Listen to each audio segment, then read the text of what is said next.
ಸ್ನೇಹಿತರೆ, ಈ ವಿಡಿಯೋದಲ್ಲಿ ಫೆಬ್ರವರಿ ಮತ್ತು ಮಾರ್ಚ್ ಗೃಹಲಕ್ಷ್ಮಿ ದುಡ್ಡು ಯಾವಾಗ ಬರುತ್ತೆ, ಆ ಇಬ್ಬರು ಮಹಿಳೆಯರು ಹೈಕೋರ್ಟ್ಗೆ ಹೋಗಿದ್ಯಾಕೆ, ಹೈಕೋರ್ಟ್ ಏನು ಹೇಳಿತ್ತು, ಆ 2 ಕಂತಿನ ಹಣ ಯಾವಾಗ ಬರುತ್ತೆ ಅಂತ ತಿಳಿಸಿರ್ತೀನಿ. ಯಾರಾದರೂ ನನ್ನ ಯೂಟ್ಯೂಬ್ ಚಾನಲನ್ನು ಸಬ್ಸ್ಕ್ರೈಬ್ ಮಾಡಿಲ್ಲ ಅಂತಂದರೆ ದಯವಿಟ್ಟು ಸಬ್ಸ್ಕ್ರೈಬ್ ಮಾಡ್ಕೊಳ್ಳಿ. ನಿಮ್ಮ ಸ್ನೇಹಿತರಿಗೂ ಈ ವಿಡಿಯೋ ಶೇರ್ ಮಾಡಿ. ಸ್ನೇಹಿತರೆ, ಬೆಂಗಳೂರಿನ ಶ್ರೀಮತಿ ಗಂಗಾ ಮತ್ತು ಪವಿತ್ರ ಎಂಬ ಇಬ್ಬರು ಮಹಿಳೆಯರು ಫೆಬ್ರವರಿ ಮತ್ತು ಮಾರ್ಚ್ನ 2 ಕಂತಿನ ಹಣ ಬಂದಿಲ್ಲ, ಹಣ ಬಿಡುಗಡೆ ಮಾಡೋದಕ್ಕೆ ಸರ್ಕಾರಕ್ಕೆ ನಿರ್ದೇಶನ ನೀಡಬೇಕು ಅಂತ ಕೋರ್ಟ್ನಲ್ಲಿ ಸಾರ್ವಜನಿಕ ಹಿತಾಸಕ್ತಿ ಅರ್ಜಿ ಸಲ್ಲಿಸಿರ್ತಾರೆ.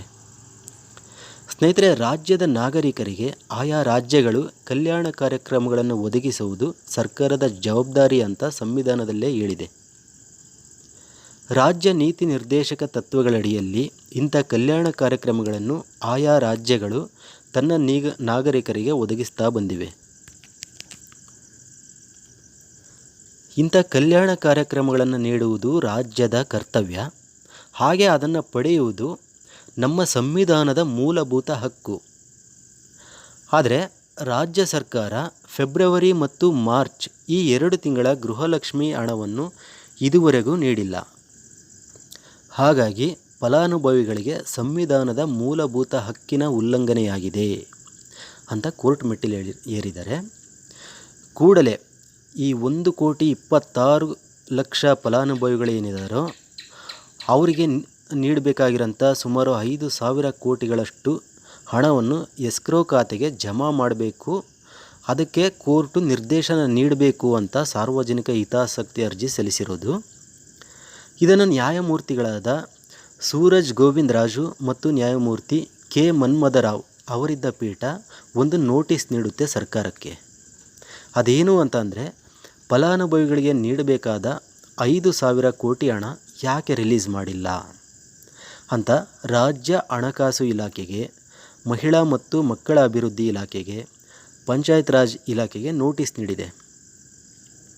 ಫಲಾನುಭವಿಗಳಿಗೆ ಹಣ ನೀಡದೇ ಇರೋದರ ಬಗ್ಗೆ ನಿಮ್ಮ ನಿಲುವೇನು ಅಂತಲೂ ಕೇಳಿದೆ. ಅದರ ವಿಚಾರಣೆಯನ್ನು ಜೂನ್ 4ಕ್ಕೆ ಮುಂದೂಡಿದೆ. ಸರ್ಕಾರ ಏನು ಉತ್ತರ ನೀಡಿದೆ ಅಂತಂದರೆ, ಗೃಹಲಕ್ಷ್ಮಿ ಯೋಜನೆಯ ಆಡಳಿತಾತ್ಮಕ ಪ್ರಕ್ರಿಯೆಯನ್ನು ಮಹಿಳಾ ಮತ್ತು ಮಕ್ಕಳ ಅಭಿವೃದ್ಧಿ ಇಲಾಖೆಯಿಂದ ತಾಲೂಕ್ ಪಂಚಾಯಿತಿಗೆ ವರ್ಗಾಯಿಸುತ್ತಿರುವಾಗ ಆಡಳಿತಾತ್ಮಕ ತೊಂದರೆಯಾಗಿದೆ ಹಾಗೂ ಫಲಾನುಭವಿ ಖಾತೆಗೆ ನೇರ ಹಣ ವರ್ಗಾವಣೆ ಪ್ರಕ್ರಿಯೆ ಏನಿದೆಯೋ DBT ಡೈರೆಕ್ಟ್ ಬೆನಿಫಿಟ್ ಟ್ರಾನ್ಸ್ಫರು, ಆ DBTನಲ್ಲಿ ಆದಂಥ ತಾಂತ್ರಿಕ ತೊಂದರೆಯ ಕಾರಣದಿಂದನೂ ಸಹ ಹಣ ಜಮೆ ಆಗಿಲ್ಲ ಅಂತ ಕೋರ್ಟ್ಗೆ ತಿಳಿಸಿದೆ.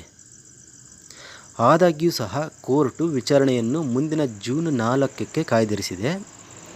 ಅದೇನೇ ಇರಲಿ, ಜೂನ್ 4ರ ನಂತರವೇ ಹಣ ಯಾವಾಗ ಫಲಾನುಭವಿಯ ಕೈ ಸೇರುತ್ತೆ ಅಂತ ತಿಳಿಯೋದು. ಸ್ನೇಹಿತರೆ, ನನ್ನ ಯೂಟ್ಯೂಬ್ ಚಾನಲನ್ನು ಸಬ್ಸ್ಕ್ರೈಬ್ ಮಾಡಿ.